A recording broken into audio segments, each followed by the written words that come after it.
Star Meher Baba ki jai. Ashok ji, let's start with the uh, message if you're in a position to read, Yes, yes. Uh, please. Avatar Meher Baba ki Jai. Three of Meher Baba's favorite couplets of Hafiz, a mystical Persian poet, befitting a fortunate slave, carry out every command of the master without any question of why and what. About what you hear from the master, never say it is wrong because, my dear, the fault lies in your own incapacity to understand him. I am slave of the master who has released me from ignorance. Whatever my master does is of the highest benefit to all concerned. Hafiz, Avtar Meher Baba ki jai. Over to you, Karthik.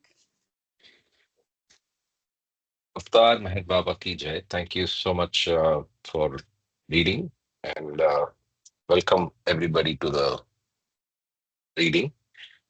So, as we were waiting for 7:30 to start the meeting, we were already discussing on something which I'd like to reintroduce and reopen for discussion.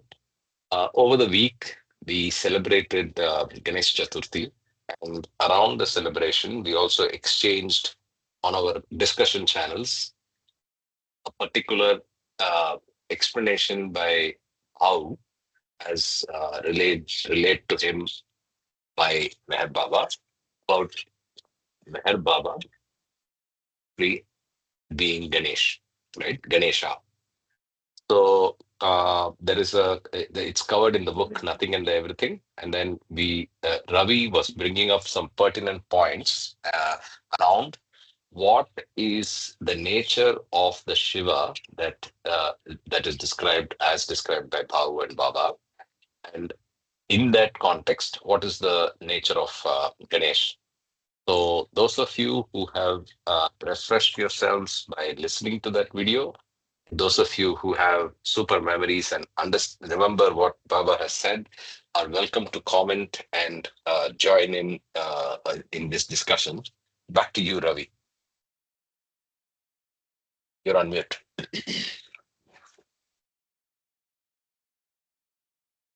Ravi, did you go away from the computer?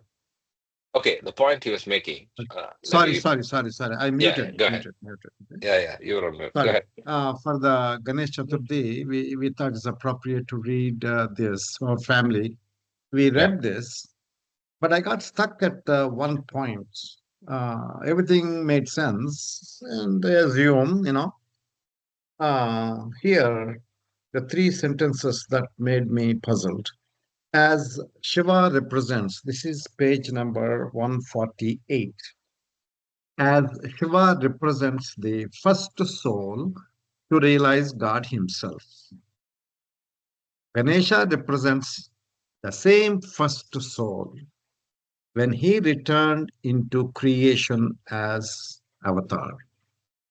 These three sentences puzzled me a lot. It didn't make any sense to me. Baba, this is given by Baba. That's why Babaji wrote. So why did Baba said Shiva first soul to realize God?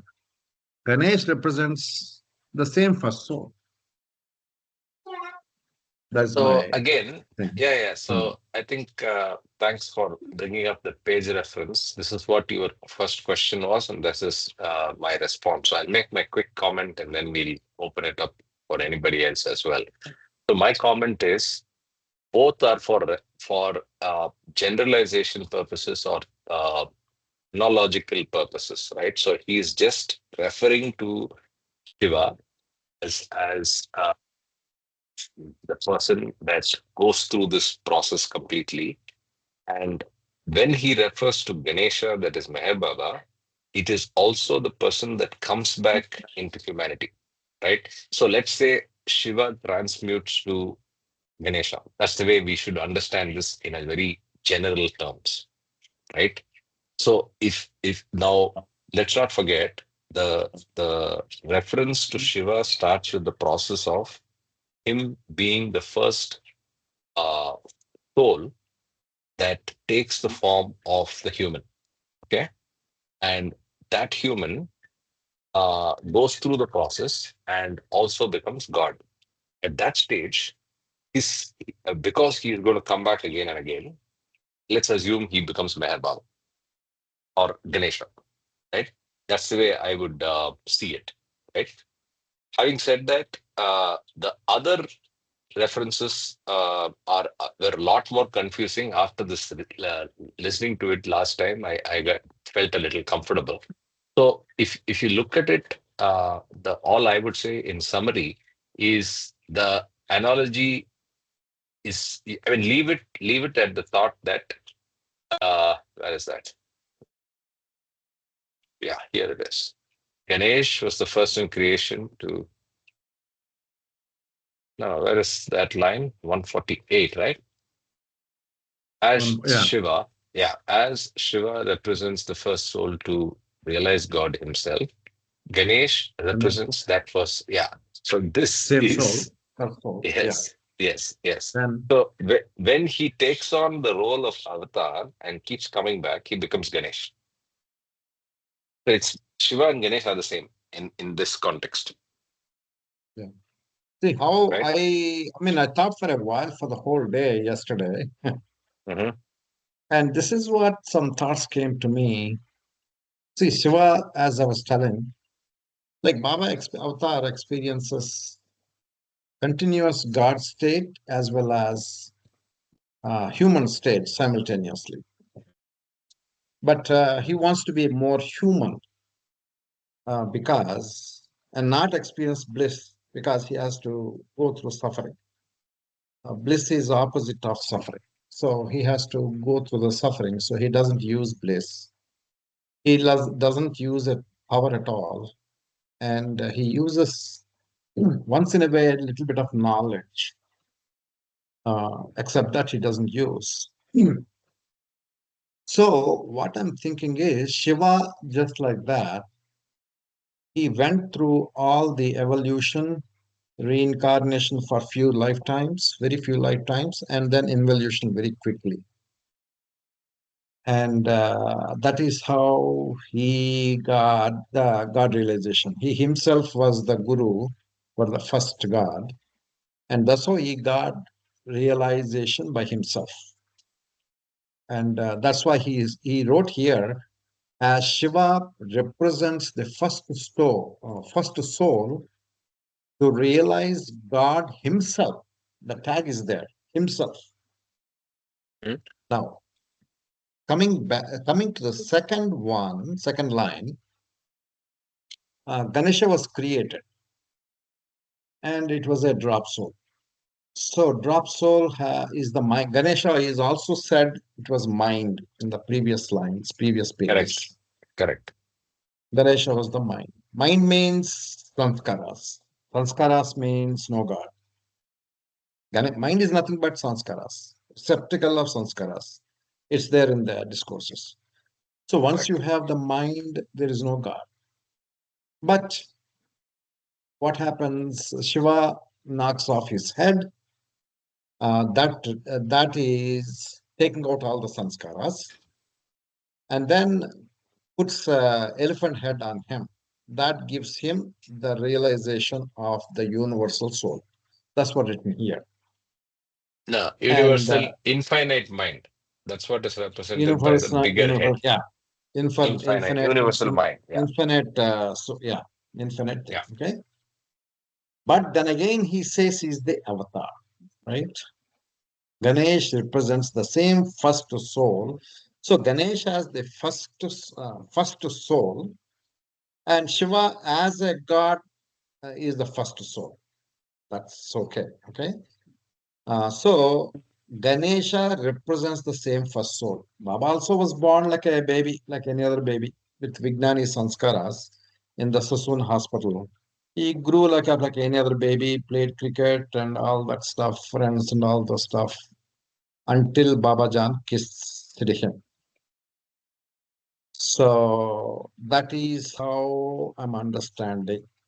God himself, as a Shiva, was the first soul, but Ganesh also, as a just like us, he is also same first soul. Yeah. But why does he say, I'm not sure, but when he returned to creation as avatar, I'm not sure. That point, as avatar, I don't know why he added there.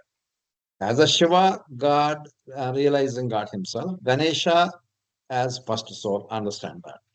But why did he add avatar? I could not make out of it. No, the avatar, the addition of the word avatar is the fact that why does one take on the universal mind burden and then why does one come back? The only soul that comes back is the one that goes through this process the first time. Because he is the one that goes through the process for the first time, he Hmm. is having the dual privilege of being the first and the burden of being the one that comes back to bear this burden whenever the need arises in creation to come and give it a Hmm. push, right? Hmm. So that's why he is avatar. So yeah, I think Yeah, that's clear. that's That yeah, is clear. yeah. Jay So, Baba, I just want to add that Shiva is known as the creator, preserver, and the. No, don't bring that here. And I won't bring that, but that's what Yeah, came to my. because that's confusing. So in this context, that Mahesh role of the hmm. Trinity, don't bring it here. That's confusing. So Yeah. I'm Okay. sorry to Shiva, stop you, Ashok ji. The, Yeah, yeah. the the but that's one of the Trinity role of he Vish, plays. Hmm. correct, No, but no. that's not to be taken as the uh, Ah, uh, that, uh, that uh, role is not taken here. Okay. yes. Okay. Otherwise, it will confuse See, us. Yes, yeah, They- here Shiva has taken as first human being. correct. First human soul. Yes. Hmm. So now See, there are references even in Vedanta, I think, for that because I don't know enough. Why does yes. Sadguru Shiva Purana says call that. no, why does Sadguru call Shiva Adi Yogi? I don't know. Adi I Purusha, have Adi just Purusha. why Hmm. does he say that? I don't know. So I just connected those two things, but I don't know. So I Karthik, do not maybe know. there is yeah. can I just read from what you put on the screen? Please, Shiva please. became the father of all Sadgurus, as Shiva became the father of all Shivatmas. So it is confusing. I mean, what you all have discussed is very intellectual, but it is confusing to my mind. It's confusing Another to thing, us yes, also. that's also. See, yes, again, Ganesha became the son of the father, Shiva, and thus became the father of all Sadgurus, and Shiva becomes the father of all Shivatmas. That's confusing. So Shiva is greater than Ganesha. Yes. No, Shiva became, yeah, correct. If you think of a Ganesha became the a son of the Venn di- father Shiva, thus became the father of all Sadgurus. Oh, if you put yeah. it in a Venn Other, diagram, mathematical way, then the Shiva is the universal set, and Ganesha is a part of that because another he's point that what Parks was talking when he was explaining about the infinite intelligence was Shiva, I believe it was written in infinite intelligence. I could not find it, but Shiva always lives in this creation world. Does not, Okay. does not, yeah. Shiva as a person who lives always in the creation world. Okay.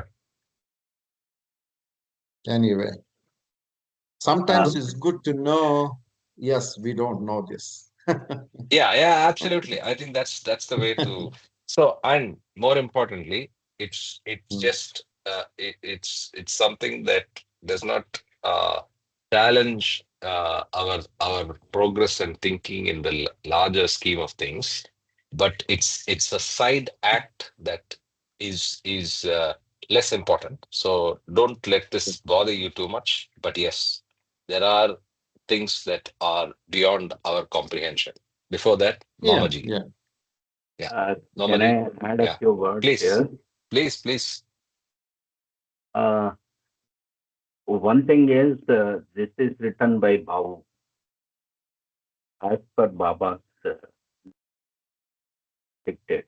Okay, Correct. that is one aspect. The other one, this is looks like a free-flowing poetry. We should remember that also. So there are similes, there are comparisons, there are uh, infinite number of visualizations which we need to understand here. With this background, what I can say is Shiva is the uh, first avatar, or the God realized soul, and Ganesha is the second avatar. That's why he is the son of Shiva, but he is also called avatar. So coming back, the first soul coming back once again for the benefit of the upliftment of the other souls in the creation. And here Ganesha becomes the son of Father Shiva and thus becomes the father of all Sadgurus. What I understand from this or imagine is that he is the controller or the, say, as Kama used to say, uh, emeritus of all the Sadgurus. As we know that in the hierarchy of Sadgurus, Avatar is at the top. Uh, Kutub Irshad. Yeah, uh, Kutub so Irshad, that chairman, is what is emeritus. referred to here, most probably. So becomes the father of all Sadguru means, imagine the word father as the, say, the chief of all the Sadgurus, not the begetter of all Sadgurus as the word goes here. That's how I Yeah, look yeah. at this. Good point. Poetic license, and so I'd also like to make a reference here. So even if you go to Ward Parks, whom Ravi just referred in the context of infinite intelligence, Ward Parks in the context of this book says that yes, there could be things that we are not able to connect so easily with the rest of Baba literature and what is said here, and those could be a combination of, like Mamaji said, poetic license, or even, some small minor lapses between notes to confirmation. See, these are not texts at the same level of God speaks, and the difference is Baba didn't read the drafts or manuscripts and confirm them. That's the distinction I'd like to present to all of you. I'm not saying more. I'm not saying less. Right? Fact remains that if you take a book like God Speaks or Discourses, the actual drafts and manuscripts which went into publication have been word for word looked at closely by Baba and confirmed and edited over and over again. Right? Having said that, the overall nazar of Baba is there in all books in creation. Okay, so beyond that, I think I don't want to. I would like to retain some amount of focus and get back to our read where we are. But I let Ravi make a closing comment. Yeah, you're trying to say something, so I'll Now, make a. Given you what started I'm it, af- yeah. what I'm afraid of your comments is Hmm. if I start thinking the way Mamaji and what you commented, oh, this is Baba gave points and Bauji wrote, and there may be some missing thing. If I continue to think that way, I would not have started to read the book and believe anything in this book. And this can, some people, they're different people anyway. But I'll I only make listen one personal. comment in. Yeah, okay, finish, please. Yeah. But Bauchi made a number of times, he used to, as I said, he used to come Chicago a number of times. How he was writing these books is, he says he would start taking up the writing of the book, and he does not write. Pen writes the thought after the thought after the thought comes, and he writes it. That makes me think it's Baba who is writing this. These small confusions can be there, but that should not make us, oh, Baba said something, another person wrote it. Yeah, there may be some missing. I do not want to interject those kind of, that gives me personally, okay? I'm not saying you all should do that, but personally, I want to believe everything, okay? If I don't understand this, I take upon myself my lack of understanding. You see what I mean? And I have had, now I'm saying this, I shouldn't be saying this, but I'm saying this. I have had a chance to speak as well as write, and I started just writing. After writing this, after giving the speech, then I realized, was that me who gave the speech? Or was that article written by me? These thoughts came. But how did I write all these things? And everything was clearly structured. If I were to write, I would never would have written. This is all in one shot. Okay. With that experience, I could completely understand how Bauji wrote. And whatever Baba said, it was Baba who was writing all these books. It's helpful for us to believe Baba knows all these things. Jai Baba. Respectfully, I wanted to bring up something on screen. I agree with what your point of view is, and you're entitled to it. I would only want to make one more last response before we move on. Um, that is, you go to the trust website, they've taken pains, and I have mirrored those pains and those intent in the way our folders are organized for the general public online, right? There is books Yeah. authored by Baba, and there's everything else, right? We have followed the same the same intent and philosophy, simply because of the use of the word and meaning of the word perfection. Perfection in the context of spirituality is, there's only one level of perfection. Everything other than that comes out, right? So what Baba does is at one level. Everything other than Baba is creation. Okay. So we cannot equate the two. And that's the way I look at it. So there is books authored by Baba, and then there's everything else. Right?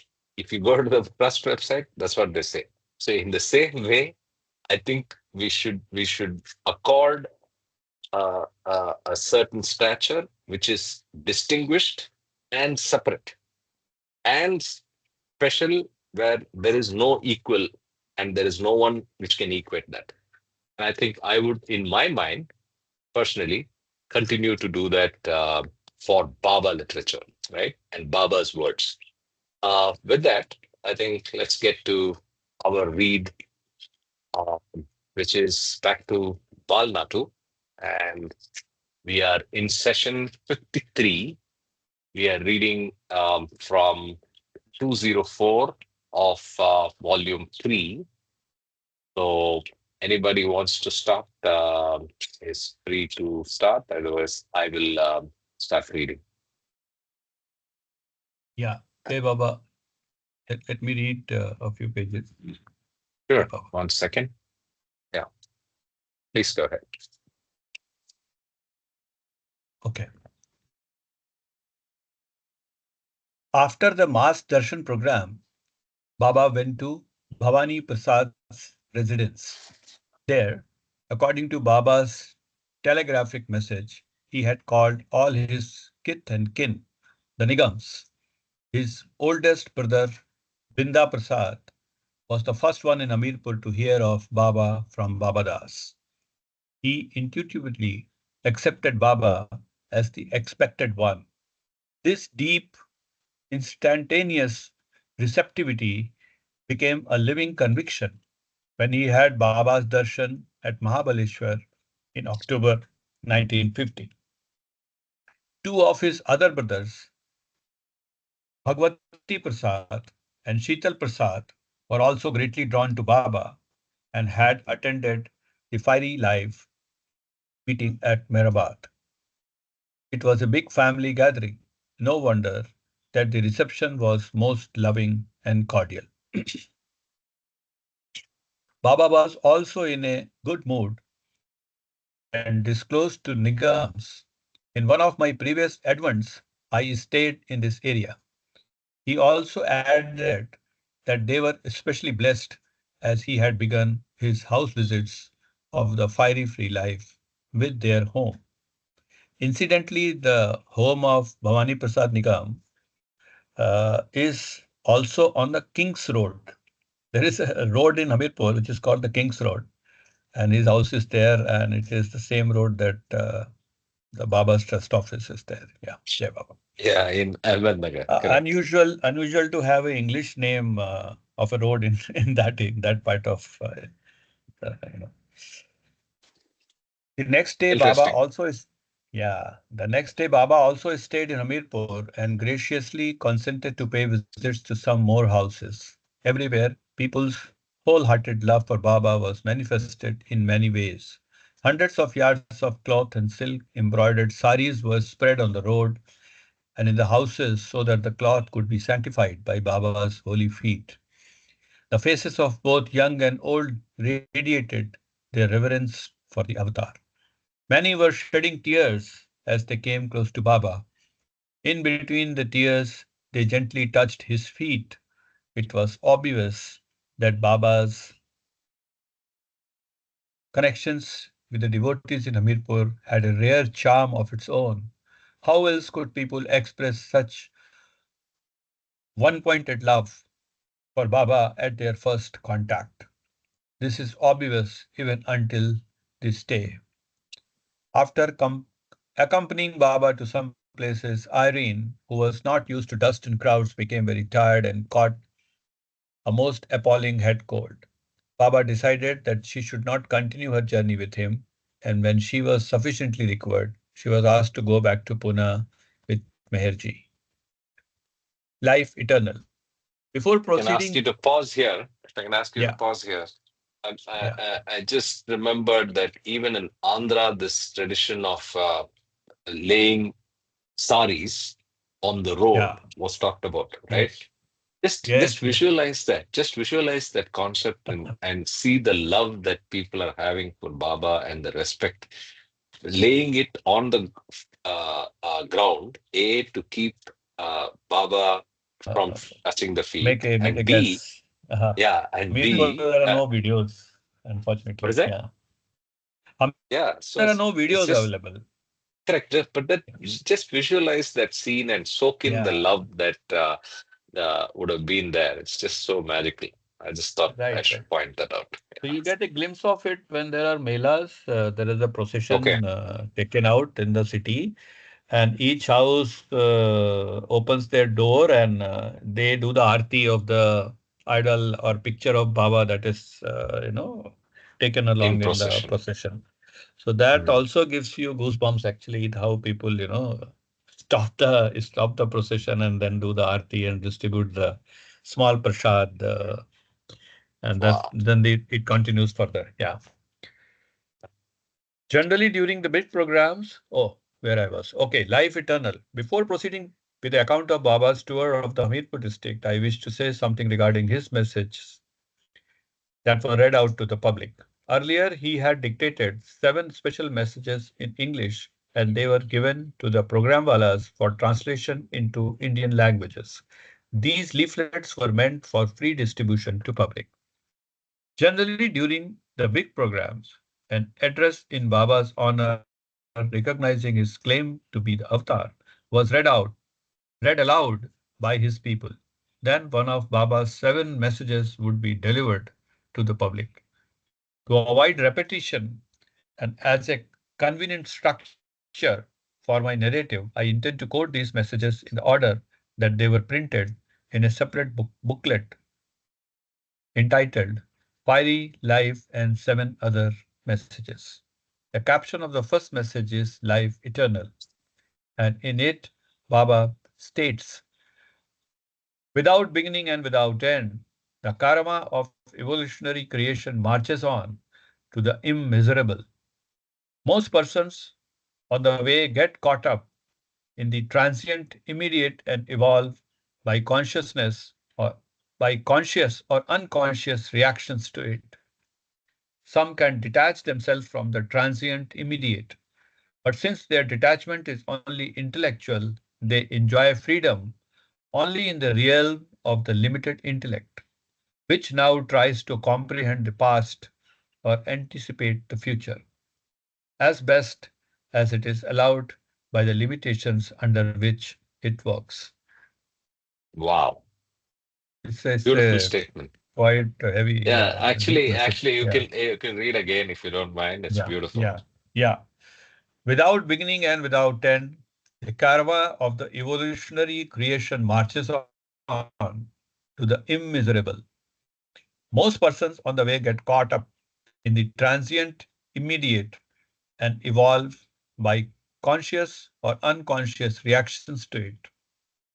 Some can detach themselves from the transient, immediate, but since their detachment is only intellectual, they enjoy freedom only in the realm of the limited intellect, which now tries to comprehend the past or anticipate the future, as best as it is allowed by the limitations under which it works.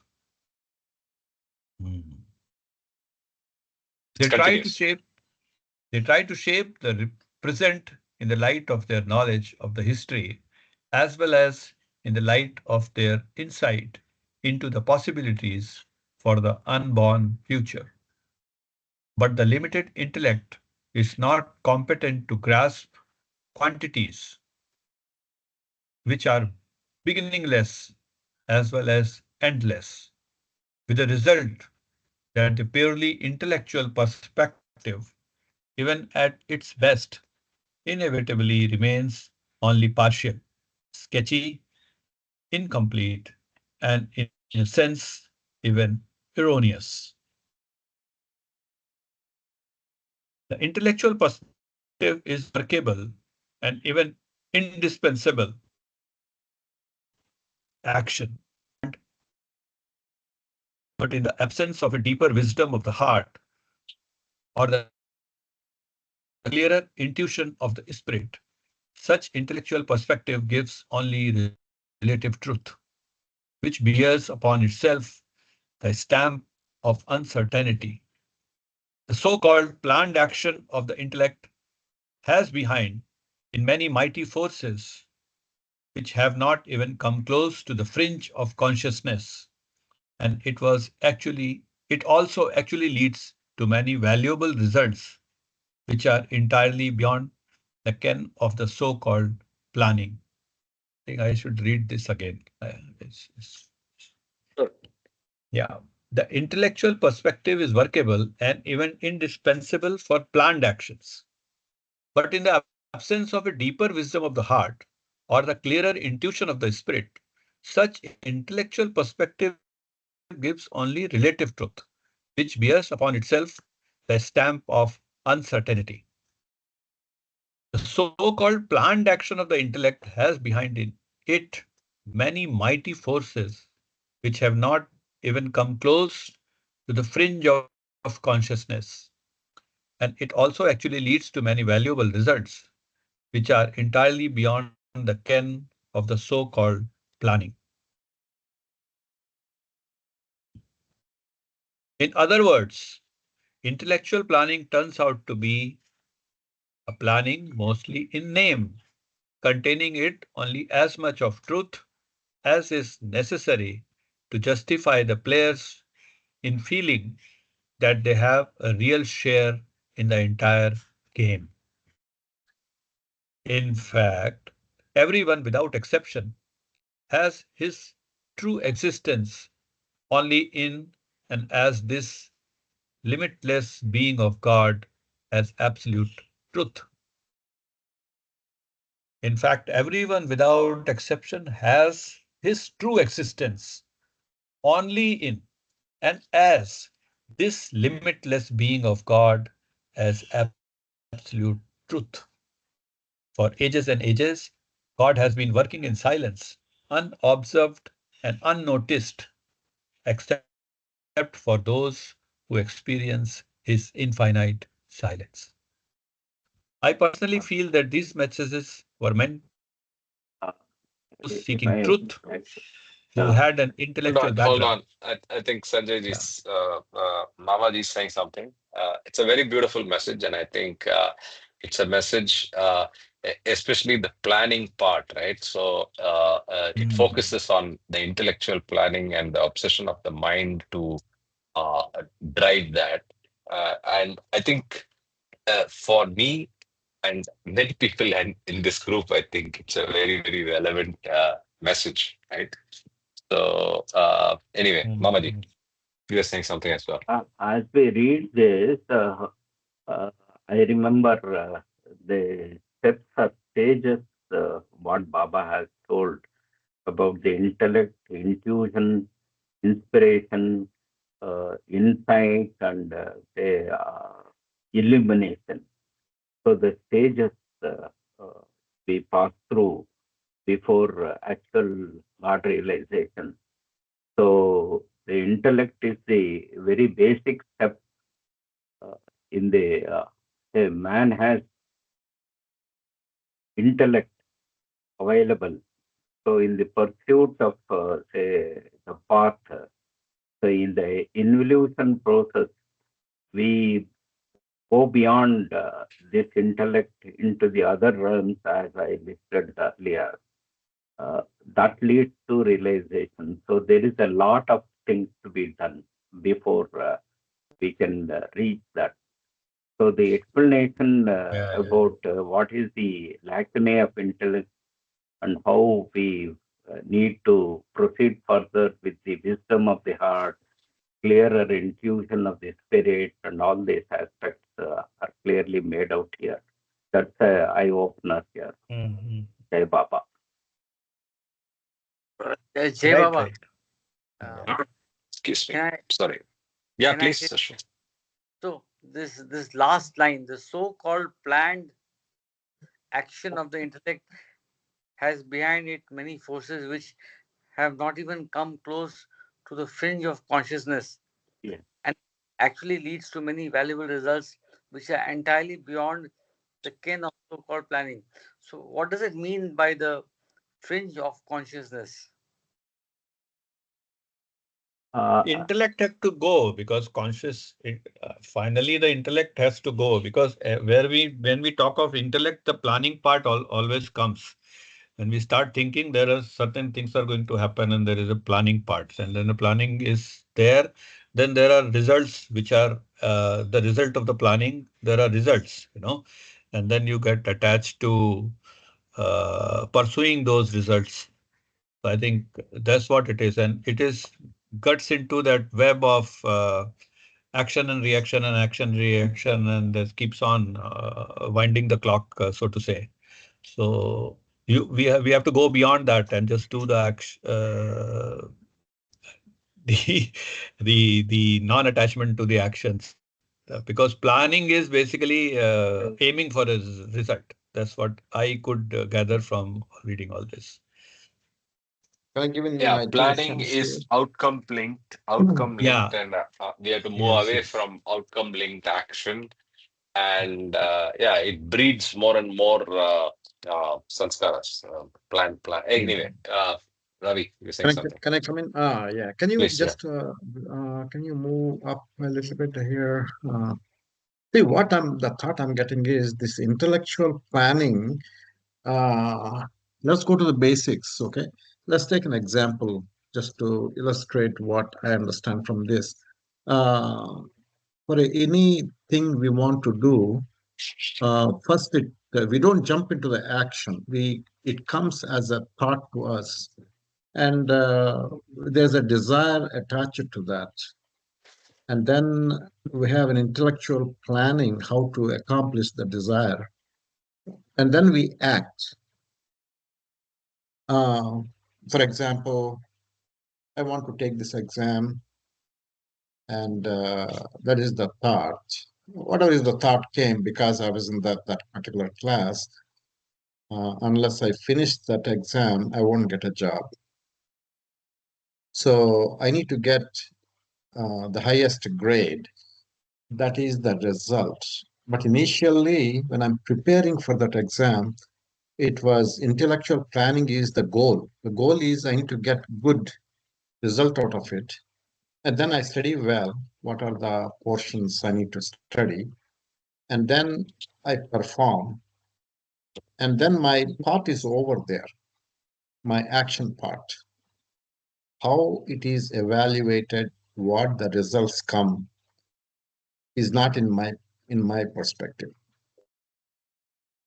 Does not just of it. Now, what I'm thinking is, let's say I got very good 100 out of 100 in that particular math. Then what I think is, oh, because I studied well, I got 100 out of 100. That is our old thinking. But here, what is mentioned here is the can of. Can you show that a little bit above? I think it is written here. Now, the can Which I of didn't the try. so-called planning, which is entirely the fringe of consciousness, the forces, mighty forces, the so-called planning action of the intellect has behind it many mighty forces. So, what I think is, I studied and I wrote and I got the best results. That's my thinking. But what about my mom who helped me to feed while I'm preparing for the exam? What about the invigilators? How many teachers helped me?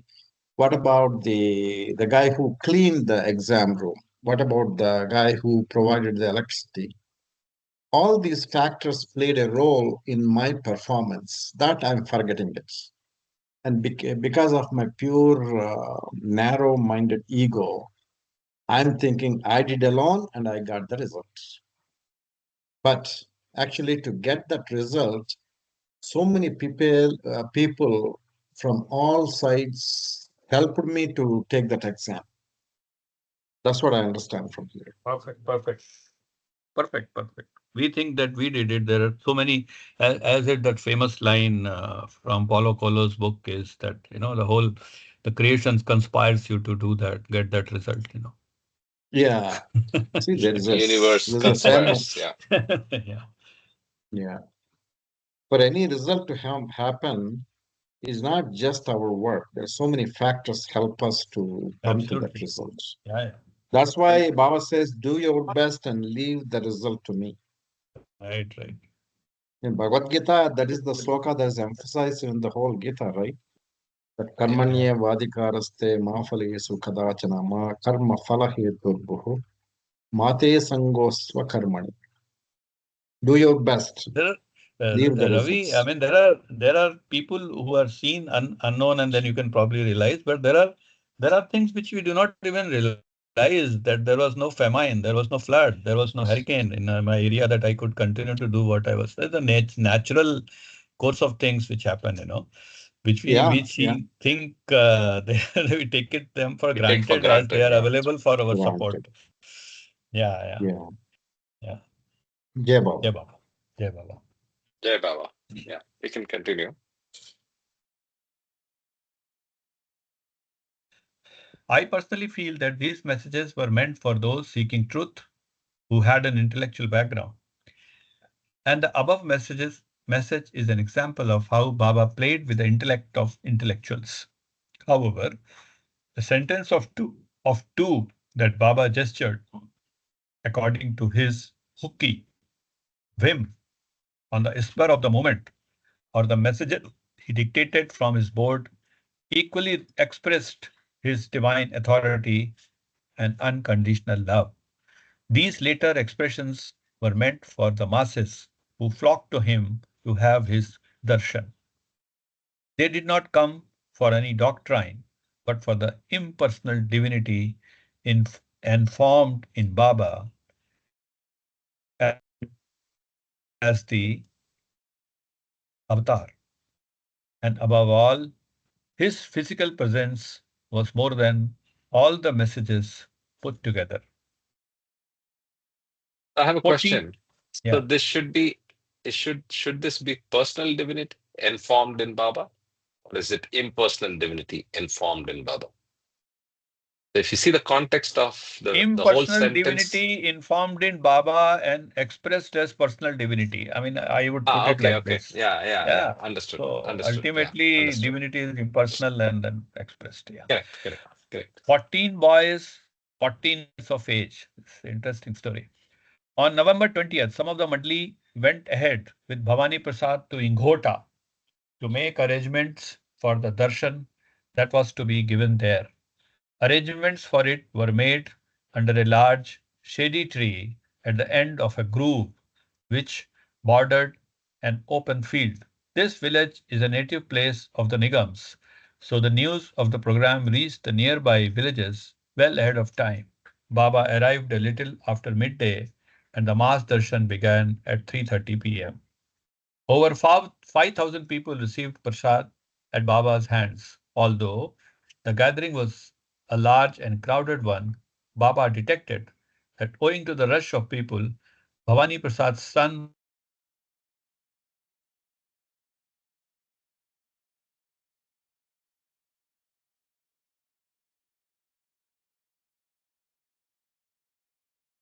Did it roll over? Roll up. What happened to network problem, Finding it? Sanjay? I don't know. I rolled up. Yeah, yeah. There was the internet issue, I think. Finding it difficult to Okay, come can you? closer to the dais, Baba called Bhavani and ordered him to bring his son to him, and both of them were then asked to sit near his feet for the entire program, which lasted until 5 p.m. The next day, Baba visited Lakshmi Chand Paliwal's house. He is one of the influential persons of the district and also a well-to-do landlord of Ingota. He owed a large, well-built house.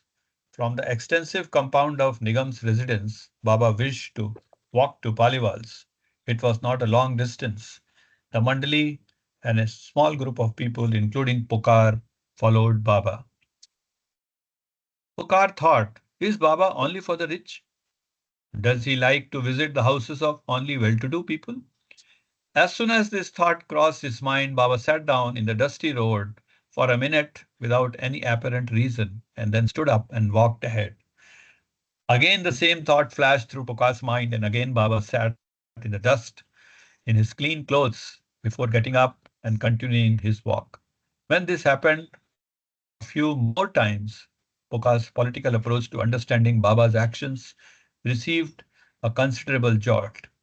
In the beginning, Pukar kept trying to understand Baba's work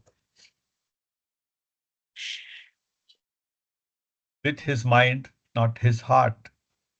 But here he deeply felt that Baba was demonstrating to him that a seat in a mansion or in a dusty road made no difference to him. When Baba reached Paliwal's house, he sat down on a large stone porch at the front of the house.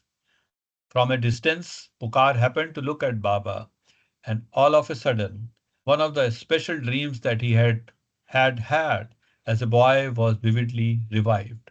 In Pukar's dreams, Rama, to whom Pukar was deeply devoted, appeared to him with a bluish complexion, just as he described in the Ramayana. In one dream, though Rama had a much lighter complexion, not only that, but he had sat on the same stone porch in the same position as Baba now sat in. For Pukar, it was like seeing his dream come to life. The mystery of Rama's light skin in this one dream was solved as Pukar experienced that Meher Baba was Rama, come again as the avatar. His inner revelation, this inner revelation was so clear and intense that Pukar's body began to twist and sway. It became hard for him to stay on his feet and he suddenly slammed to the ground with a loud thud. People rushed to help him up and eventually he was led to Baba. With a look of surprise, Baba asked Pukar what had happened. Pukar was sobbing uncontrollably and in a hoarse voice, he related to Baba what he had transpired, what had transpired within him during that short walk to Paliwal's house. Baba knowingly nodded and disclosed to Pukar that he had close connection with him in one of his previous advents. Such a confirmation from Baba filled Pukar's heart with great joy. It was a day for house visits, so Baba sanctified some more houses of his lovers. In one of these, there lived a strong, sturdy man who was unfortunately crippled. It was hard for him to walk out into the front room of his house and greet Baba. So Pukar, in exuberance of his love for Baba, went inside and asked the man to sit on his shoulders and then carried him to Baba. It was a memorable sight to see the huge framed Pukar carrying someone in that fashion to Baba for his darshan. Baba looked delighted. With a smile, he said that Pukar looked like Hanuman, with a lover of the avatar sitting on his shoulders. This remark was in connection with a picture of Hanuman carrying Rama and Lakshman on each of his shoulders. During Baba's stay at Ingota, a social worker who was running an orphanage approached Baba for monetary help. Baba complied with his request on the condition that he arranged for Baba to wash the feet and bow down to the orphans in his village. The man agreed. So the next day on his way to Maheva, Baba visited the out-of-the-way village with his disciples and devotees. Maheva is the same place which we now call as Mehrastana, where Baba declared the avatarhood. But that was in the later visit. The necessary arrangements had been made, but owing to the usual situation, the first boy became frightened when Baba was about to bow down to him and drew back his feet. This spoiled whatever spiritual work Baba wanted to do. He became so upset that he told the Hamirpur people that he would cancel the rest of the Hamirpur tour. His lovers begged him to revoke his decision, but Baba hurried to his car, gesturing, "We will see." When Baba reached the place, down from his car and sat under a tree. He told Pukar if he, with the help of his friends, could find 14 boys, each 14 years of age, and have them ready at Maheva by tomorrow morning for Baba to wash their feet, then he would continue with the darshan tour. Pukar told Baba that it was very difficult in the Indian villages to know the exact age of a person, whether an adult or a child. Thereupon, Baba replied that he should ask either the boy or his parents his age. If the reply was 14, that should be treated as true. I had a privilege of meeting one of these boys in Merastana when I went there. Yeah, You're from still alive. Meva, right? No, my home is in Hamirpur, but Maheva is very close, and Maheva is the place from where Keshav Narayan Nigam comes from, who wrote the Mer Chalisa. So it's not very Okay, here far. are Yeah, all yeah, nearby. Yeah. yeah, all nearby villages actually. So Keshav Narayan These are Nigam's some. brother continued to stay there for very long, and there is also still a family there which are who are still decided to continue there. That house is there. This is Pukar Nigam. He was very hefty man. Yeah. And many videos. There is a video of him following Baba when Baba is taking a stroll at Guru Prasad, and Yeah, he was Baba next to asks him him. to bow down and rest on his back. Yeah. Yeah. Incidentally, I Yeah, just yes. ordered and got the Pukar's diaries delivered to for my reading about a couple of weeks back. We are reading This Pukar is the again. one I wanted to This one share Yeah, is the this I one. because just got it yes, actually. this is the one. I just yeah It has a very beautiful, yeah, the back cover. yeah. The Back back cover is cover, beautiful. Yeah. very That's the beautiful. picture. That's the picture. Yes, Yes. I bought this book as well, but I'll be honest, I Yeah. didn't read it yet. So Yeah. Even I haven't yeah, started. I'm reading something else, so yeah, I'll yeah, yeah, use it later. Yeah. yeah. Yeah. So I got amazing. the Devana's book. That's also very powerful. The preface itself, I felt very, very powerful. Yeah, Devana's book about Rich. Okay. the biography of Erich by Devana. Yeah. Devana. Okay. Yeah. Devana. Devana used to hear so often when used to visit uh, Merazad Mandli Hall talks, and she would read stories, and then Mm. yeah, Yeah. yeah. Okay, so I wanted to Yeah, but share those he was photographs the best. because they were both Yeah. relevant. Yeah. Yeah. That's Devana Shah, right? I think, yeah, she has a last name. Devana I'm not DEV. Brown. Devana Brown. Devana Brown, Brown, Brown. yeah, Brown. Okay, Brown. yes. Yeah. Davana, right? Ananya. DE DEVA. VA Ananya. Devana Brown. Yeah. So many of the talks you can hear her voice actually when Iraj asked her to read a letter or some such thing. Yeah, She was a very good speaker actually. Very good speaker. good. Yeah. Very good flow of her words. Yeah. Baba continued with his journey to Maheva. The last 3 miles of the road were through fields and sandy wastelands. Small bridges had been constructed over stream beds for Baba's car to pass safely. However, at one place, after Baba's car had just passed over a bridge, a part of it collapsed.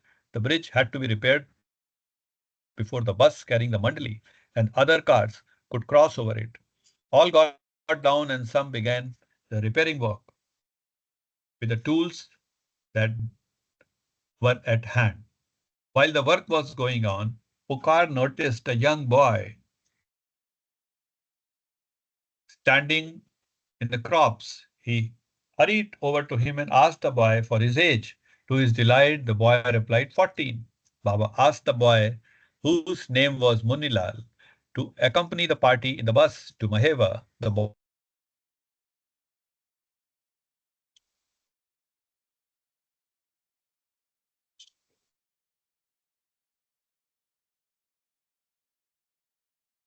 Signal gone.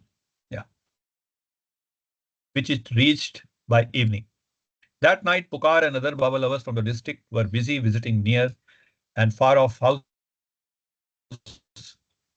and the huts and asking at each door if the family had sons, and if so, how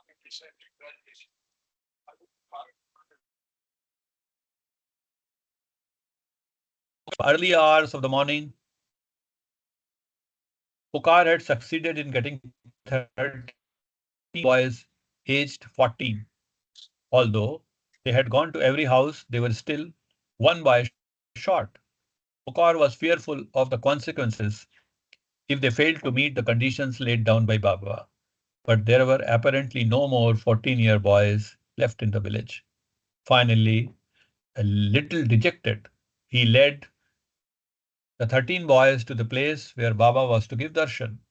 While he was making his way to the raised platform where Baba was sitting, he noticed a boy standing quietly at a distance from the crowd. Pukar felt impelled to go over and ask the boy his age. He was 14 years old. Miraculous are Baba's ways in helping his lovers to fulfill orders or instructions that he gave. Pokar quickly gathered gathered him into his group of boys, and most happily stood before Baba. He had fulfilled Baba's condition. This pleased Baba, and the washing of the feet was carried out in the usual manner. No need to mention that Baba continued his darshan tour as previously planned. Another side of this incident is also interesting. Perhaps Baba had symbolically conducted and concluded this exciting search in a very natural way. On his arrival in Maheva, when he was going to a hut that had been especially prepared for him, a young boy stopped his car along the way. He had come for Baba's darshan. Not knowing that Baba was in the car, he asked whether Meher Baba was coming. This gave Baba a chuckle. He looked at the boy and asked him his age. The reply was 14. Baba looked very happy and gestured a happy augury. Later, he remarked that this boy was very lucky and will someday become a saint. Baba's methods, internal and external, of getting things done in his way are amazing and incomprehensible. But at the same time, they are definitely meaningful and far reaching in their effects. Love, the most precious offering. Baba's visit to Maheba will be especially remembered for his stay at Meher Astana. This was the name. Astana literally means a threshold, given to a simple mud hut which had been built on the small hill outside the village of Maheba. During the meeting at Mehrabad, Baba had discussed the details of the darshan program with the Hamirpur people. He expressed his preference for his residence being in a secluded area during his fiery life tour. On his return from the meeting, Keshav Nigam visited Maheva, his native village. He selected a spot for Baba to stay on a hill which was in the center of a tract of a virgin forest.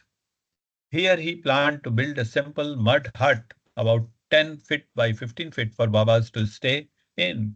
During those years, this forest was frequented by panthers. The local people believed that this was a haunted area and few ventured into it. However, it has now become a place of pilgrimage. Keshav Nigam's brother Mukund, who is closely connected with Mehrastana, had earlier visited Mehrabad. At that time, he was seriously afflicted with leprosy. When Mukund was taken to Baba at Mehrabad, he told him about the medical treatment he had had for 6 months in a hospital for lepers at Kanpur. When he was discharged from the ward, the doctors told him that they feared he could be dead within a few months. After patiently listening to the story of suffering, Baba, out of his unbounded compassion, told Mukund not to worry. In addition, he asked him to fast on water for 24 hours, a day prior to Baba's arrival at Maheva. He also gave Mukund an apple to eat as his prasad and gestures we will see. On Baba's arrival at Maheva, Keshav told him that Mukund had faithfully obeyed his order. Baba called Mukund and comforted him by saying that he would be completely cured by April 15th. However, as the months went by, there seemed to be no change in his condition whatsoever. Finally, on the evening of April 14th, Mukund went to bed very discouraged, for he still had not improved in the slightest. The next morning, when he awoke, however, to his utter amazement, he was completely cured. His skin was whole, fresh, and unscarred. From this incident, we can presume that the lepers Baba served over the years were not only spiritually benefited, but also received Baba's darshan. silent blessing cure them of their disease, but the exact day of healing, Baba alone knows. One of his love for Baba, out of his love for Baba, Mukund continued to stay at Merastana and Baba's expected arrival. Everyone had to work very hard to complete it in time, as it was early No, no, winter. you missed The a mud. line. No, you have to Okay. continue from To, here. Yeah, okay. To sorry. resume the narration. No, no, no. Out Okay. of Okay. his love I for should Baba. start from Yeah, here. yeah. Out of his love for Baba, Mukund continued to stay at Merastana, seeing that Baba's hut was kept neat and clean and in good repair. He also made sure that the hill itself was kept just the way it was when Baba had visited. From then until his death in August 1979, Mukund served as the night watchman at Merastana and faithfully followed the orders Baba had given him. To resume the narration, since there were only a few days between Keshav's choosing the site for building Merastana and Baba's expected arrival, everyone had to work very hard to complete it in time. As it was early winter, the mud that the hut was made of it did not dry completely. Although it was not comfortable inside due to its dampness, Baba preferred to stay in it. He liked the place and he was extremely pleased with the work that had been done by his lovers.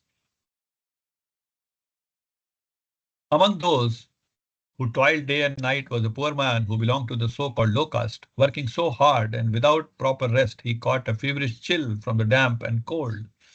Just when the work was complete and Baba arrived at Maheba, he became very ill.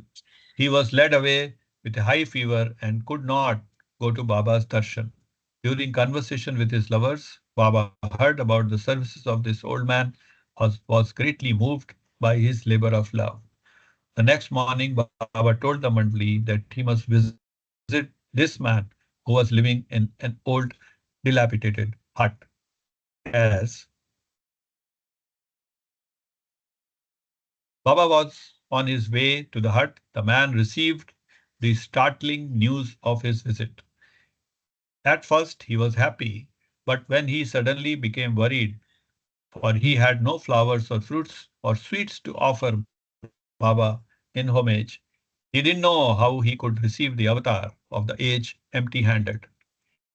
In this state of bewilderment, he somehow managed to come out and walk some distance to meet Baba. He prostrated before the avatar, his eyes sparkling with tears. In his feeble voice, he tried to explain how unworthy he was.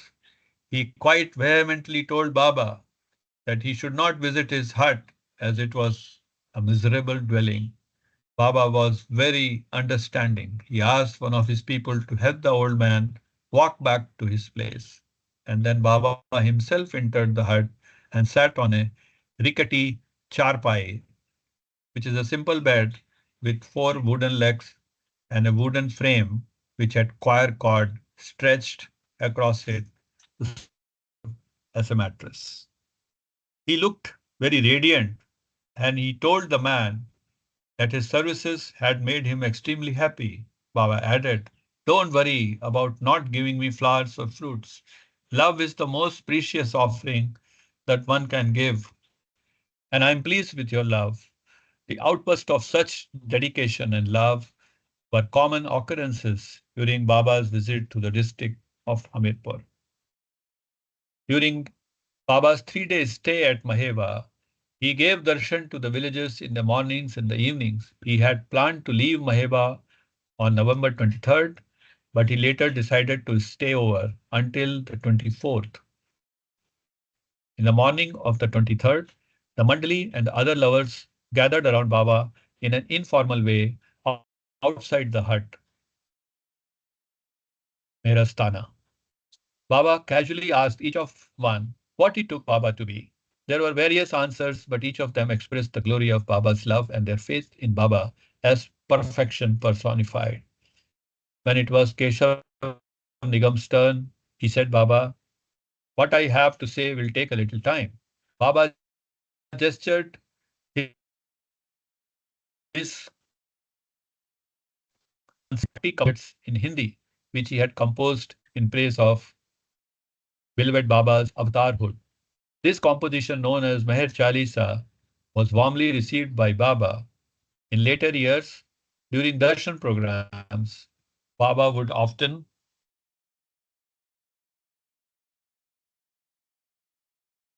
roll up. Hello. I've rolled up. I've rolled up. So Okay. Okay. I think something to do. something wrong He in that. asked Keshav to sing it aloud before him. During the East-West gathering in 1962, a book with a little love song to Meher Baba was published. It is a versification of Meher Chalisa in English, Baba verses with 40 pictures of Baba. Jai Baba. From here on, I wanted to show the pictures of Merastana from my last visit. So I'll take, somebody can read from here on. I can pick it up and then show you towards the end. And also in Sure. Ghorta that I went. Yeah. Jai Baba. Sure, that'd be nice. So Yeah. another 10 minutes, if Yeah. anybody By wants that, to read, yeah. or yeah, Yeah. Yeah. Jai Baba. or I will read, not a problem. Jai Baba. Avatar Meher Baba ki jai. Fortunately, I am on my laptop today, so I can probably show. Otherwise, normally I take the call on my mobile. So Jai Baba. Sure. Jai Baba. Sure. I am God. God alone exists. From Meher Astana, Baba journeyed to Rath, where one, I think it is off, one of his stalwarts, It Gaya is called Prasad Rat. Khare, We lived. pronounce as Rat. Oh, Rat. Rat. Okay. Yeah. Baba It's written journeyed to like this, but Rat. pronounced as Rat. Yeah. Rat. Okay. From Meherastana, Baba journeyed to Rat, where one of his stalwarts, Gaya Prasad Khare, lived. He was the person who had presented the white horse to Baba Benares during his new life. Arrangements for Baba's stay were made at the house of a principal of a college. Baba reached Rat at midday when the public program began at 2 p.m. Although it was noon, literally thousands of people gathered on the large college grounds. It was reported on this day the entire stock of flowers, fruits, and sweets at Rat was exhausted. It was indeed the biggest program during Baba's Hamirpur tour. One of the one of Baba's fiery life messages given during such big gatherings had the caption miracles and spiritual healing. It is given below. When people suffer physically or mentally, individually or collectively, they want immediate relief from that suffering. All over the world, man's strife is subject to the opposites of pain and pleasure. He does all he can to avoid the former, and he does all he can to have the latter. But he cannot always avoid pain, nor always have pleasure. Pain and pleasure are inseparable twins, born of a multitude of cravings and desires. Where the one is, the other also invariably is a constant companion. And so, man is interminably caught up in the quick interplay of these two opposites, unless and until he goes at the very root of both of them and frees himself from the self perpetuating ignorance which gives rise to a million cravings. The scars left by the non fulfillment of desires or by the assailment of unwanted happenings are difficult to erase as long as the mind continues to be swayed by the winds of multifarious cravings.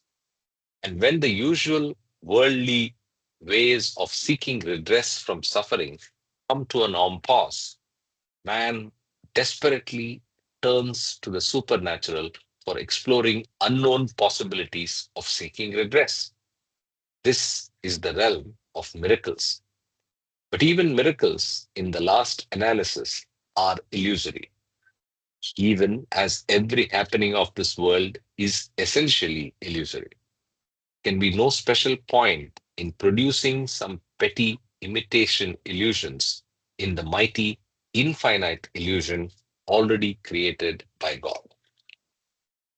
The healing of physical or mental suffering can be achieved through the experience of supernatural powers, just as it can be achieved through ordinary natural remedies known to man. But such healing has ordinarily no special spiritual significance. It is far less important than true spiritual healing, which takes away from the mind the seeds of all possible suffering. Miracles are justified only when they are performed for the purpose of drawing humanity at large towards the final goal of realizing God. Otherwise, they are definitely an interference with the natural evolutionary process. In fact, people should look upon physical and mental suffering as gifts from God.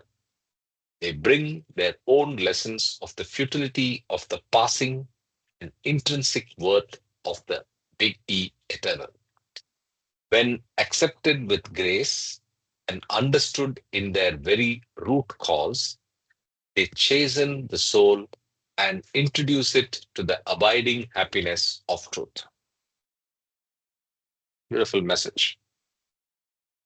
The next day, in the morning, Baba and the mandali left for Nauranga, which is now well known to Baba lovers for the programs regularly held at Meher Dham. Dham literally means a house.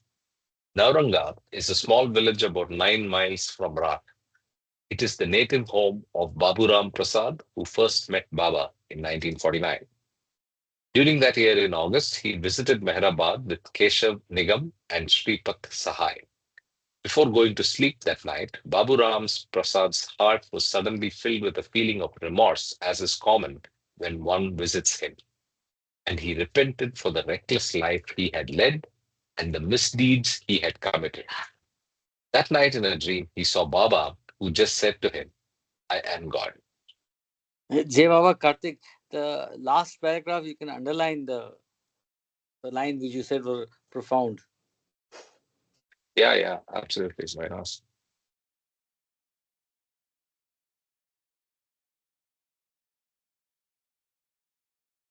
Words very similar to what he says in Beams about miracles, but yeah, worthy of being underlined. I And continue. I have a feeling that we have read something similar somewhere. I don't know why. Today's reading, I have a feeling that we have read this somewhere. Yeah. So I think in the uh, Panorama of Divine Laws or something like that, that's the name of the chapter in Beams. The he talks about this. Yeah, okay. Yeah,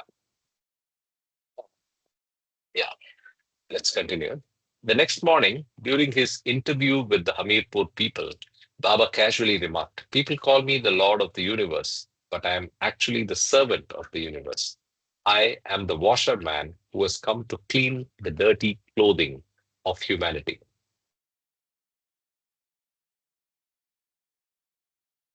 Babu Ram Prasad felt that Baba had indirectly assured him that his heart would be cleansed. And now, 2 years later, he was fully convinced of the truth of Baba's words, and he was happy that the Lord was graciously visiting his village. With the help of the villagers, Baba Ram Prasad repaired the road that ran for 9 miles so that Baba's car could reach Nauranga without great discomfort. During that time of year, the canals around Nauranga were full with water. It was an additional facility provided to the farmers by the government. In this village, there were some people who were misinformed about Baba's visit. One person who was extremely prejudiced broke a canal dike and flooded the perimeter of the village, including the road by which Baba's car was to pass. So Baba decided to give darshan to the villagers under a neem tree that was just on the outskirts of Nauranga. Babu Ram Prasad became very upset over this mischief, but Baba calmed him down The darshan program continued very peacefully for about 3 hours. Janak Singh, the son of Babu Ram Prasad, was a school-going youth. He was watching the entire program from a distance. But at the close of darshan, Baba called him near. He lovingly blessed Janak by lightly placing his hand on the boy's head. With this, Janak felt as if the weight of a mountain were on him. He thought that he would soon lose consciousness and tumble to the ground. Just at this moment, Baba lifted his palm and Janak felt relieved. His eyes, however, were filled with the tears of a blissful awakening. Baba asked Janak Singh, "Tell me honestly if you believe in the existence of God." The young boy replied, "My belief is not embedded in my personal experience, but in the words of elders and the books." Baba gestured, "I am happy that you are honest in your reply, but remember well, God alone exists." As the days passed after this contact, Janak began to experience Baba's love for him through the many happenings in his life, and as a natural response, he felt happy in repeating Baba's name wholeheartedly. Babu Ram Prasad asked Baba to visit his residence, but Baba declined to do so. However, he promised he would come again and visit his home. Perhaps this was the moment when Baba first disclosed his intention of revisiting Hamirpur, which he did in February 1954. During the second visit, the man who broke the dikes repented before Baba for his actions. Baba not only forgave him, but also very lovingly embraced him. Very interesting. So I think it's just about the right time to probably stop here and hand over again to uh, Sanjay ji. He can share his Yeah, screen. Jai Baba. Jai Baba.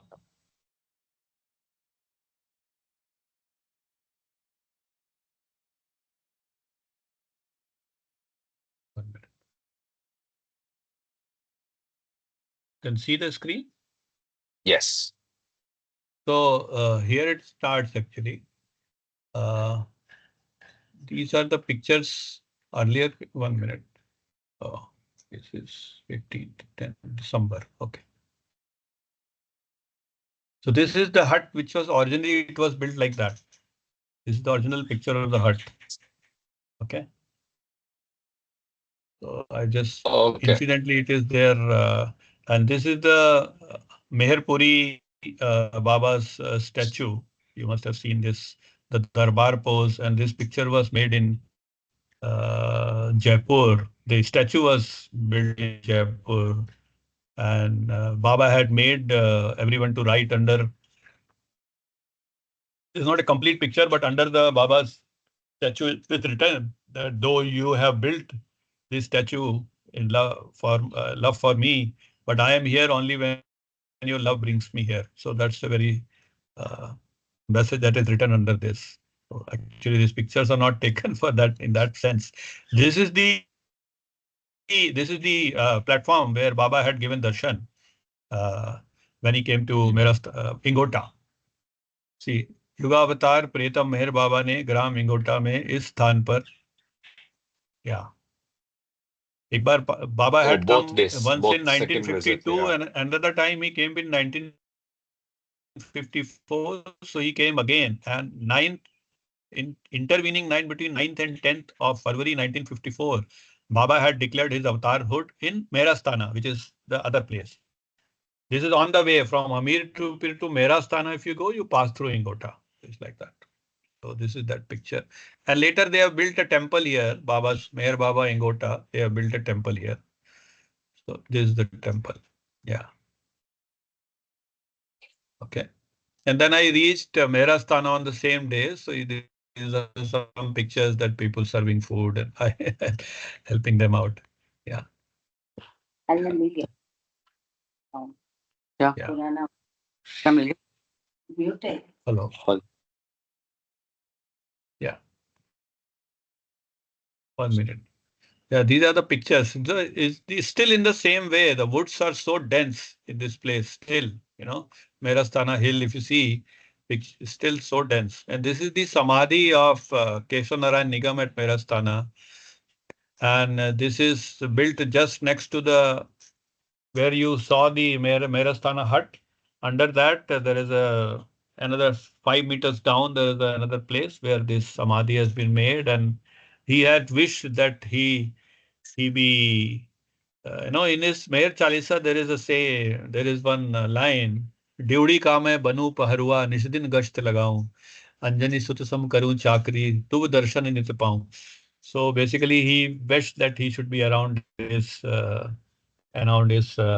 duty, what we call as the entrance of the beloved.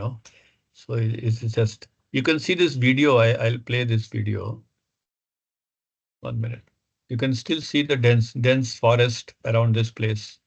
So I am walking from the Samadhi to from the hut to the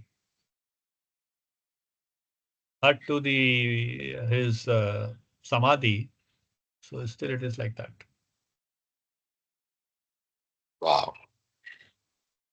ये एक भगत जी हैं. He's a Muslim. I know him, so just wished him.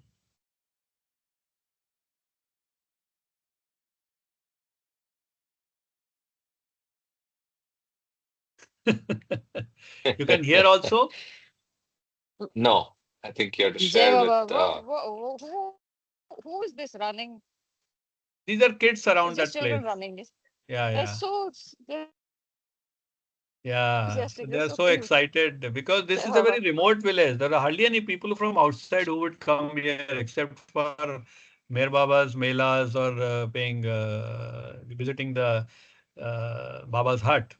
So this is the place that they have built a hut. Yeah, this is the Samadhi of Keshav Narayan Nigam there. Yeah. Yeah. Sanjay, did we Haji. also get 14-year boys? Looks like, yeah. This is now the hut is in this shape now. They have built a cover, the plastic cover which has been done, and they have kind of plastered it all around. And if you zoom it out, there are Baba's messages written on this, in this, it looks very beautiful in that sense. Zoom it out. So you In see, the under the yeah, roof, right? yeah, In the lattice work under the roof. yeah, lattice, yeah. Yes. मुझसे कुछ ना मांगो और तुम्हें सर्वत्र प्राप्त होगा. Don't ask me for anything and you will get everything. So that's Baba's message. Everything written in Hindi, of course. And this is again another place where Baba had a meeting. It is very close to the hut at a 4-5 meters down the level. So Baba had conducted a meeting here. So that's which is seat has been made just like that. This is the entrance to the hut from the ground. So it's welcome home. It is written. Come on the reverse because picture is like that. So, and this is the entrance to the hut, and there's Baba's this Darbar pose picture is kept there. So this is how it is. This is actually Hamirpur, the way it is still there, the bus stand. I had taken some pictures. This is my college and all that. This is my college background where I used to have classes in this area. Now it is in quite bad shape. Then this is basically Mayor Puri. This Mayor Puri area. It's some personal pictures. This is my house in Ahmednagar, in Hamirpur. Some old pictures. I'll show you. Just give me a minute. Yeah. This is my old house properties. I had taken some pictures just as a nostalgia. The room where I used to study and all that is there. But then these are the pictures of the Mayor Puri Mela on the 19th of 18th. These are the Mela pictures. Unfortunately, no sound is coming. So I would have played some videos and how people dance. This is a typical people do a lot of dancing when these kinds of melas happen,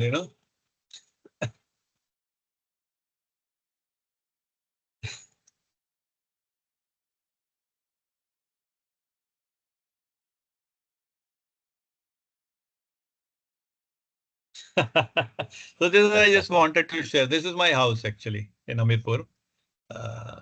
Yeah. and my picture, the interest of that.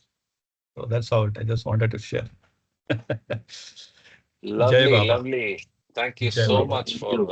Yeah. sharing. Yeah. It made us like, Yeah. I mean, gave us a first-hand view of what to expect. But I think we are not satisfied with photographs. Let's plan to get there someday. Yeah. And hopefully, Baba arranges that for all of us to be there together. Mm. That's. That's So a good Thank you thing. so much. Madhusudan wrote bhajans in the praise of Mayor Puri, Merastana, Nauranga, all this, there are special Guntur, Dehradun. If you read if you have Madhusudan's book he has written praise of all these places, Then Godavari, Kovur, he has written, Nauranga, he has written. Mm, There are beautiful bhajan songs on these. Mera Zaad, he has written. okay. Nizamabad, everywhere, yeah. Beautiful. Thank you so much. Mm. So, thank you so much for sharing and look forward to seeing you all tomorrow. I can stop the Yeah. recording at this time, and I heard you. Puri चापे न्योछावर भगति प्रेम भरी वंदना तुझको मेहर पुरी वंदना तुझको मेहर पुरी इत और जमुना पुत्र Vetravati. Hamirpur has two rivers. On the one side is Yamuna, other side is Betwa, which is also called Wait. Vetravati in Sanskrit. So it और यमुना पुत्र वेत्रवती जो बहती सेवा और प्रीति सारे जग से आए यात्री पावन होत उरी. Uri means heart. सारे जग से आए यात्री पावन होत उरी. इससे दिल पवित्र होता है. सारे जग से आए यात्री पावत होत पुरी वंदना तुझको मेहर Puri. It's a long bhajan. I'll sing another couple of lines. यहाँ गम नहीं यहाँ निगम है परमेश्वर की पुकार भी है. परमेश्वरी दयाल पुकार फुल नेम. Wonderful. यहाँ गम नहीं यहाँ निगम है परमेश्वर की पुकार भी है. धन्य यहाँ के प्रेमी जन है जाऊं बलिहारी वंदना तुझको मेहर पुरी. कभी न भूलेगा कोई प्रेमी देखी जिसने पावन भूमि. मधुसूदन है सबसे न्यारी महिमा मेहर पुरी वंदना तुझको मेहर पुरी वंदना तुझको मेहर पुरी. अवतार मेहर बाबा की जय. Thank you. Thank you. जय बाबा.